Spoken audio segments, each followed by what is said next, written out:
Read bits. What screams this couple isn't going to last long? They make jokes to hurt one another. Seriously? Just break up.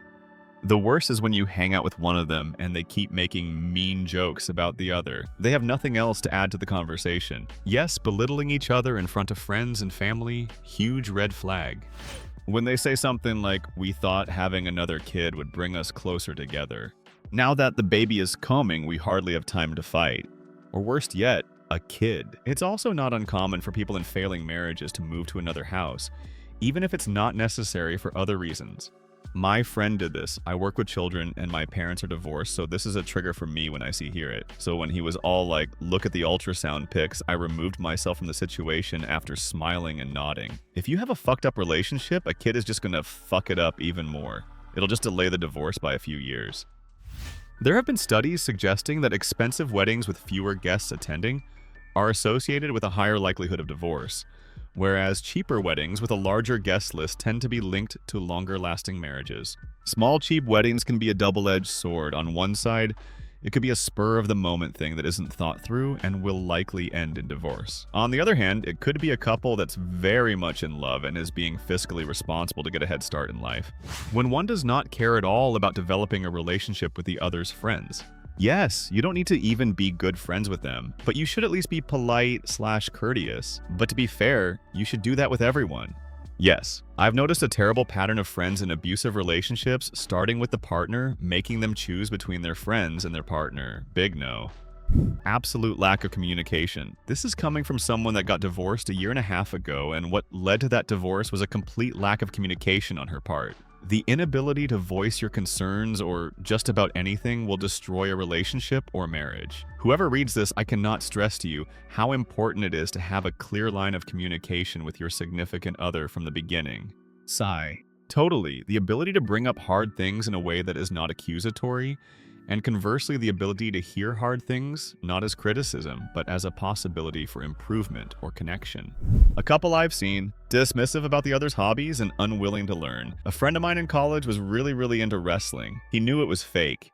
He knew it was soap operas for men. His words and his inflection, but he loved to watch it. His girlfriend made it a point to be as ignorant as possible about wrestling, and would schedule stuff for right when some big wrestling thing was happening. Lasted 2 months. Differing religion. If both people are super religious and the same religion, it can work. But if they are differing religions and strongly religious or very different levels of religious, it's very hard to make that work. My mom almost divorced my dad when he wanted to give a lot of money to the church. He got a lot more religious after they got married. Jealously, it's not the right word for it, but in relationship land, its meaning has changed. If one or the other partner is being super jealous, never wanting their partner to go out without them, always being mad about this or that friend, always wanting their partner to be focused on them, etc. When "we need to talk, it's about us and it's important" is met with, "Can we talk about this next week?" Or "Not now, we need to get this other thing first." And then when you're that, it's "If not now, I need to get this done first," etc., etc. Always making excuses to avoid talking. If you've got a partner that endlessly holds grudges, I send you my sincere condolences.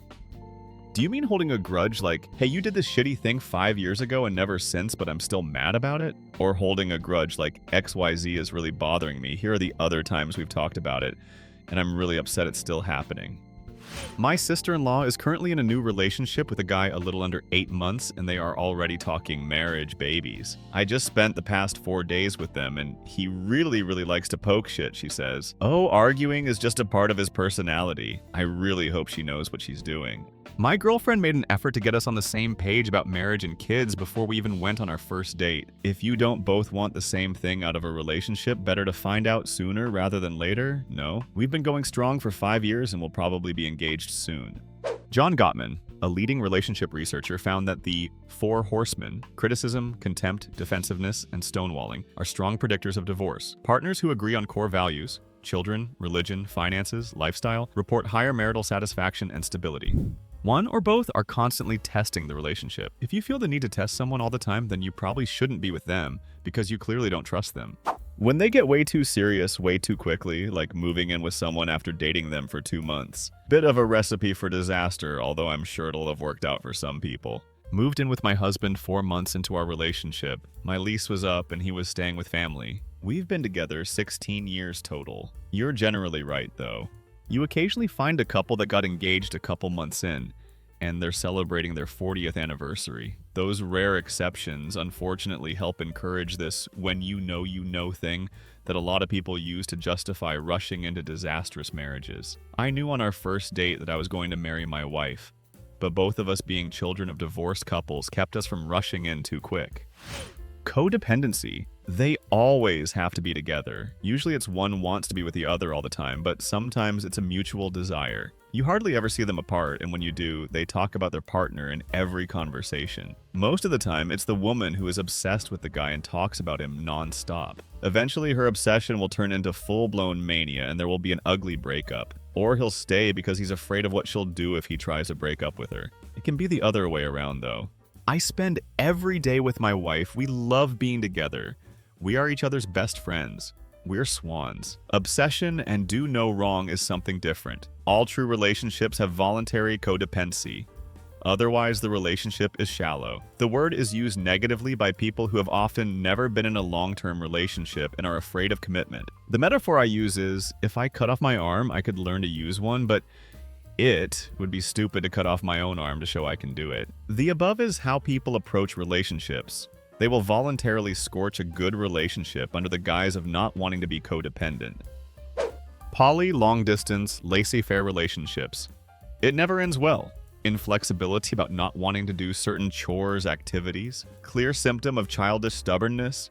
Disagreement about whether they want kids or not. I can't believe the amount of adults dating someone who wants the opposite of themselves. Hiding or simply not mentioning the relationship to others. It means they don't want people to know they're with you. Consistently prioritizing other things over each other. Life often gets in the way, but it doesn't get in the way 100% of the time. Prince's treatment girl or traditional values guy. It screams, I want dominance over you. Always having to do something fun. If you can't enjoy a dull, quiet day together, you're not going to enjoy most of your relationship. Tiny, harmless lies from the start. It's a snowball effect, and they will lie about everything soon enough. When someone asks them about how they fell for the person, how happy they are, what nice things the person does for them, etc., and they seem indifferent or awkward or silent, it means they're not happy and they settled or the other partner got complacent. You really can tell by how someone reacts when asked about their partner. Do they light up and brag, or are they silent and look indifferent? On the flip side, there are the few things as lovely and squishy as when you get to see someone light up and talk about their person when you can just feel the love coming out of them. And that's it. Thanks for watching. And what does it mean to you that this couple won't last long? Write in the comments.